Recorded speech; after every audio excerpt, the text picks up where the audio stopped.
by being in it to win it, I mean happiness. Okay, that is the big monumental shift. It's a subtle one, but it's a monumental shift that will change the entire direction, the entire course of your life.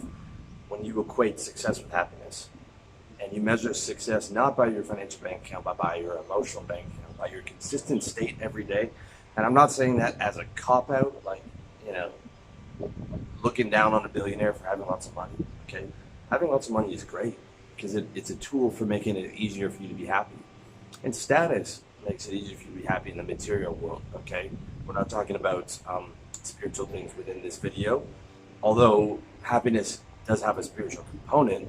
What I'm saying about being in it to win it is measuring the wins as how happy you are. So from like dusk till dawn, you're waking up and thinking about your state. Hour to hour, you're thinking like, where am I out of 10? Oh, I'm at a 6. What happened? Oh, I ate a pizza last night. Or I'm angry about something. Or I'm in competition instead of cooperation. Or my focus is off. Okay, so when you're in it to win it, you're thinking about constantly maximizing happiness at all times and changing your reality in terms of you know, having some type of image in your head of what success would look like, and then actually, you know, getting that and seeing, well, that doesn't make me happy, okay, which happens to like almost every celebrity. Money and fame would be great, like, but just as like tools, okay. 7-year-olds are happy. Most people are far less happy when they get older, even though they have freedom, they have money, they have all these things. They have all the tools, but they've lost the mentality of happiness as a priority when it should be your primary priority, because at the end of the day, that's what everybody's doing. Everybody's moving towards pain and moving away from pain and towards pleasure. So you might as well be a professional at it instead of an amateur. You might as well be super conscious of it instead of being unconscious of it. Okay, you might as well be in it to win it. With success being happiness, as much consistent happiness as possible. Okay, because even the 2 million you have in the bank or whatever it is, that's just a tool to make you as consistently in state as possible. Okay, money is financial security. It's being able to outsource what you hate. It's being able to have nice things. It's being able to eat well. It's being able to attract, make you more attractive to women. It's being able to have nice clothes. But if it's not serving your happiness, it's fucking worthless, you know? If you're the last person on the planet, that money's worthless. The money's only, you know, because you can't exchange it with anybody. The money's only useful if it adds to your state, okay? The same thing with the content that you consume. The same thing with your relationships. The same thing with what you think about. The same thing with the entirety of your life is nothing but a series of state changes. Okay, so when I'm talking about being in it to win it, I'm talking about being in it to be in as consistently a high state as possible. Not just a super high state today, because then otherwise it's just take heroin and MDMA. It's a consistently high state as possible over a lifetime.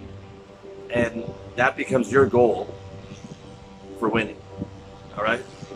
When Donald Trump is talking about winning, it's tremendous. We're gonna win, it's gonna be the greatest win of all time, okay? You can think like that, but just think about your wins as you being as happy as possible. Okay, you can go after money, you can go after success, you can go after, you know, having the right women. But just like think of it like, you know, if you've seen the first scene of Casino, Martin Scorsese's movie, where like it's all these bright lights in the casino and everything filters down to these coins in this count room, and it's like cold and gray and all that. That's your state. So all this other stuff we do in life, it's all coming down to that count room. Okay? Except instead of your financial bank account, it's your emotional bank account. And you're trying to keep that maxed out at all times. So you're running around, you're doing all these activities, but remember what it's all for. Remember what being in it to win it's about. It's about your emotional bank account. It's about maxing that out, okay? And it's about doing things consistently that are going to do that. And a lot of those things don't cost money. You know, it's $20 to go to hot yoga. It It's $10 to go to a steam room. It's free to have carezza sex with your girlfriend,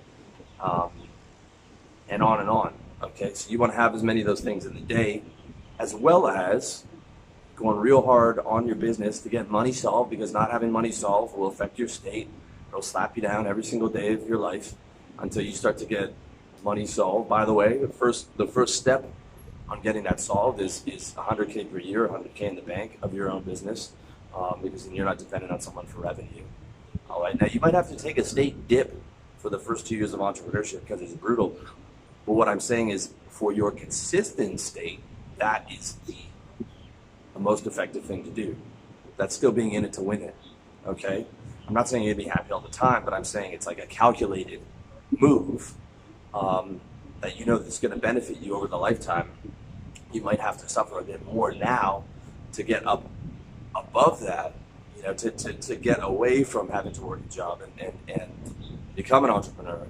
But that is still the right move when we're talking about consistent state.